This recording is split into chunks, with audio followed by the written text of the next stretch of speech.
Did you know you can build an original app of your own using AI in just minutes? I'm going to do it right before your very eyes on today's episode of AI for Everyone. And welcome to AI for Everyone, the show that makes AI easy, useful, and fun. I'm Joel Comm, and I would appreciate it if you would take a moment to subscribe wherever you're watching or listening. And if you are listening on Spotify or on Apple Music, I would encourage you to go to the YouTube channel at AI for Everyone Show so that you can see the visuals that go with this particular episode. And I appreciate you subscribing, liking, and of course, commenting. I do respond to every comment. Over the past few months, I've built a number of things with AI. For example, the AI Made Simple book site at aimadesimplebook.com. This is my title that's coming out in December, and I would love it if you pre-order the book. This site was built in just 10 minutes using artificial intelligence. And before that, because myself and my fiance Erin are big fans of the New York Times daily games apps, I thought it would be interesting to try to build some original games. Well, I've alluded to these before. I haven't really shown you how I did it, but trust me, it was super easy, and you can check them out at games.aiforeveryone.show.com. Well, today I'm going to show you how simple and easy it is to build your own app. Now, I choose to use Claude Code, but ChatGPT also has its own code interface built into it, and there's some other tools as well. Now, you're going to want to do this with Claude Desktop, and you could download this for either your Mac or your Windows PC. And once you have it set up, you simply go over to the tab that says Code right here. And then we're going to give it a prompt.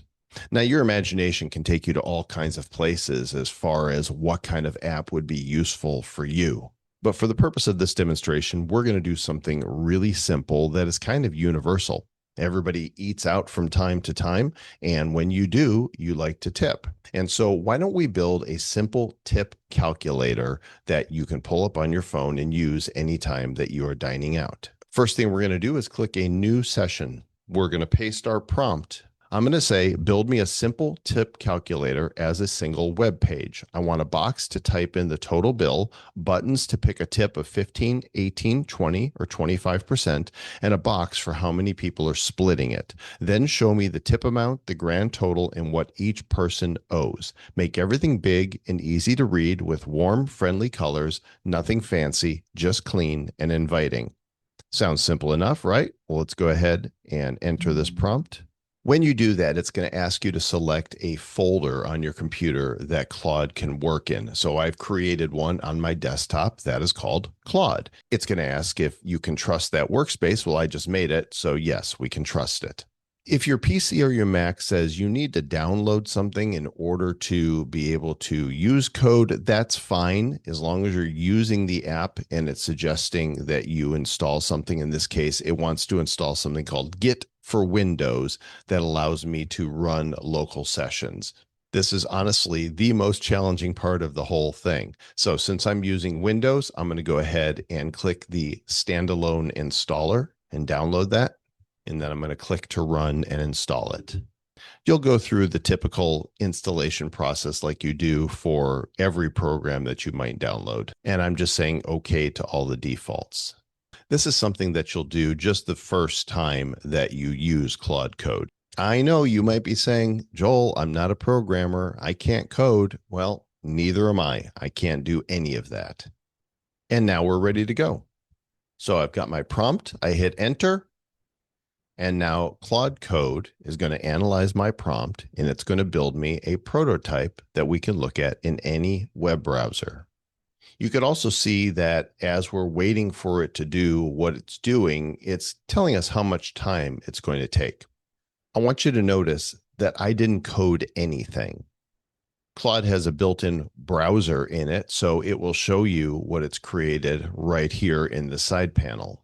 So here we go. Tip calculator, quick, friendly, fuss-free. The total bill for eating out tonight was $124.44. We're going to be generous and leave a 20% tip for the 3 people that went out this evening. And here you go. Here's the tip amount. We'll just round it up to $25, round this up to 150. Each person is paying approximately $50.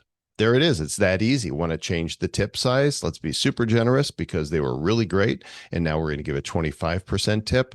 But there was 4 of us that were there. And you could see it instantly shows you.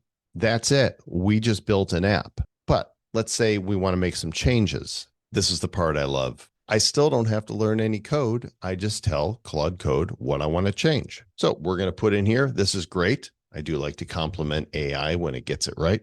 2 little tweaks: make the final numbers even bigger and add a round up button that rounds each person's share up to the nearest dollar. Enter that prompt. It's thinking about it, and watch right over here on the side. We're going to see these changes take place. 30 seconds later, tells me both of the tweaks are there. We have bigger final numbers and a round up button. So let's go ahead and say today we are spending $73.42, and we're going to tip 18%. We weren't as thrilled today. There was just 2 of us, and here's our tip amount. Now I click round up each share, and look at that. Each person, $44 for a grand total of $88. Let's add a couple more little tweaks to it just because I really love playing with this kind of thing to see what's possible. One more touch. At the very bottom, add a friendly message that says changes based on the tip. So if I tip 20% or more, have it say something cheerful like generous, your server thanks you. Kind of reinforce being a good tipper because wait staff work really hard and they have to put up with an awful lot. And as an aside, while it's doing this, even when I don't get good service at a restaurant, I'm grateful that I'm on the diner side of the equation and not having to be a server because I wouldn't enjoy that. And so I tend to tip generously anyhow. Maybe they're having a bad day. So here we go. Let's see if we type 25%, says, wow, so generous. Your server adores you. If I type 15%, hey, every little bit is appreciated.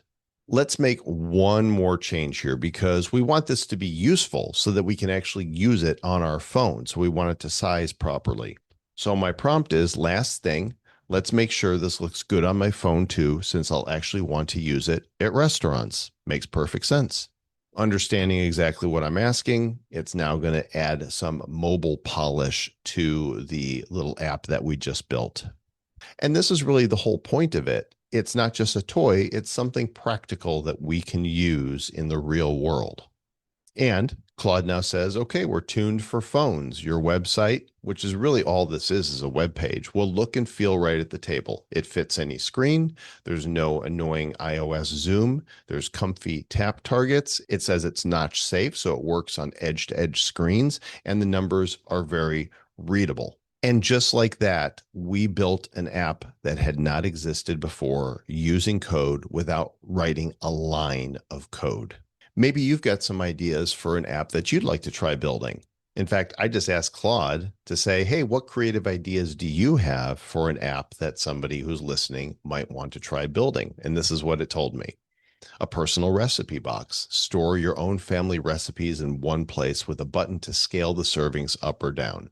Home inventory for insurance. A room-by-room list of your valuables, what they cost and when you bought them.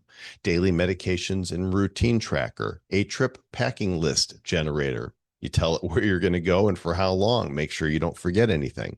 What am I really paying for? Subscription tracker. Oh boy, that's a good one because I find myself realizing a year later that I've been paying for a service that I signed up for and aren't using. How about a countdown to a big day like a vacation, or in my case, a wedding? A gift idea keeper, a savings growth calculator, the what's for dinner decider, and the 1 line a day memory journal.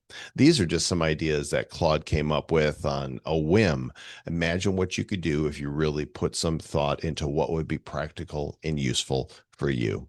So I hope you try it, and I want you to let me know what it is that you build. Of course, you can find me on X at Comm and would love to hear from you. So if this has been useful, please share this episode with somebody else. And of course, make sure you're subscribed. I appreciate you watching and or listening. And remember, AI is for everyone, including you. Catch you next time.